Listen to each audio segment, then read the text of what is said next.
అధునాతన టెక్నాలజీతో ఈ రోజున ఇక్కడ పేరుకుపోయిన ఈ వాటర్ బ్యాక్టీరియాకి సంబంధించి లేకపోతే బ్యాక్టీరియా ఉత్పన్నం కాకుండా మీరు తీసుకుంటున్న ఈ చర్యలు కానీ బయాలజిస్ట్గా ఏంటి సార్ మీరు ఏం చెప్తారు?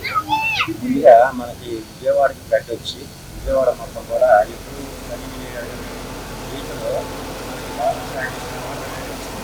ఇప్పుడు వాటర్ మొత్తం కూడా మన కమిషనర్ గారు ధ్యాన్ చంద్ర గారు మొత్తం కూడా గవర్నమెంట్ డ్రైన్స్ కొట్టేయడం కానీ టోటల్గా యుద్ధ ప్రాతిపదిక మీద చంద్రబాబు నాయుడు గారు ఇచ్చినటువంటి ఆదేశాలతో మొత్తం వాటర్ అంతా కూడా ఎప్పుడు వెళ్ళిన విధంగా 4-5 అవర్స్లోనే మొత్తం సిమినార్ కానీ కంటికి ఒకటే మిగిలింది, మిగతా మొత్తం కూడా క్లియర్ అయింది.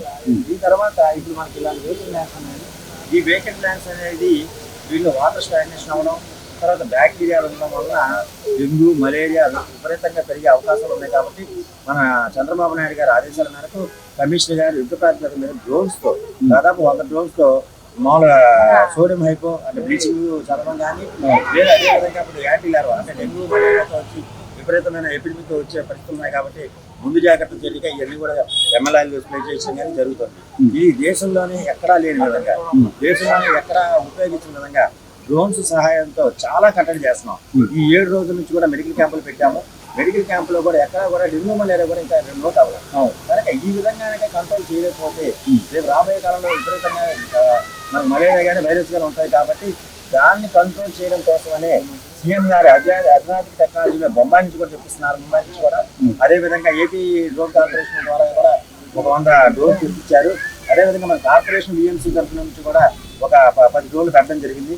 ఇట్లా ఎక్కడికెక్కడ వాటర్ స్టాగ్నేషన్ మాత్రం మనం చేసి ముందస్తుగా ప్రజలకి ఎటువంటి హాని లేకుండా అవుట్ బ్రేక్ రాకుండా చూడాలని సీఎం గారు ఆదేశాల మేరకు మన విజయవాడ మున్సిపల్ కమిషనర్ గారు ఈ విధంగా మొత్తం కూడా యాంటీ-లార్వా ఆపరేషన్ మీరు ఉన్నట్టుగానే సార్ ఈ రోజున సీజనల్ వ్యాధులు ఇంకా ప్రబలకుండా ప్రజలు కొద్దిగా ఇంత ఫ్లడ్స్ లో కూడా వాళ్ళు ఆరోగ్యంగా ఉన్నారు అంటే పురపాలక శాఖ మంత్రి గారు తీసుకుంటున్న చర్యలు కానీ అక్కడ రాష్ట్ర ముఖ్యమంత్రి ఇస్తున్నటువంటి సూచనలు కానివ్వండి, ఆరోగ్య శాఖ మంత్రి గారు తీసుకుంటున్న చర్యలు కానివ్వండి. సో దీని పట్ల ప్రజల నుంచి ఎలాంటి స్పందన వస్తుంది సార్? మీరు చూస్తున్నారు ప్రజలు తిరుగుతున్నారు, ప్రతి చోట వెళ్తున్నామండి, ప్రతి సందు తిరుగుతున్నాము. ఎందుకంటే వాటర్లో మునిగినటువంటి సందులో డ్రోన్తో చేస్తున్నాము. ప్రజల నుంచి వచ్చినటువంటి ఫీడ్బ్యాక్ ఏంటంటే మనకి మన చంద్రబాబు నాయుడు గారు చేసేటటువంటి ఈ యొక్క అధునాతన టెక్నాలజీ ఎవరో ఉపయోగించింది బాగా చేస్తున్నారు అనేది వచ్చింది.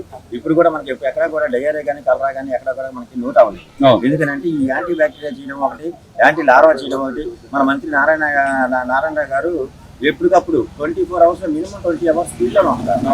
ఆయన వచ్చి వెళ్ళిన ఒక 2-3 అవర్స్ లోనే వాటర్ క్లియర్ అయిపోతుంది.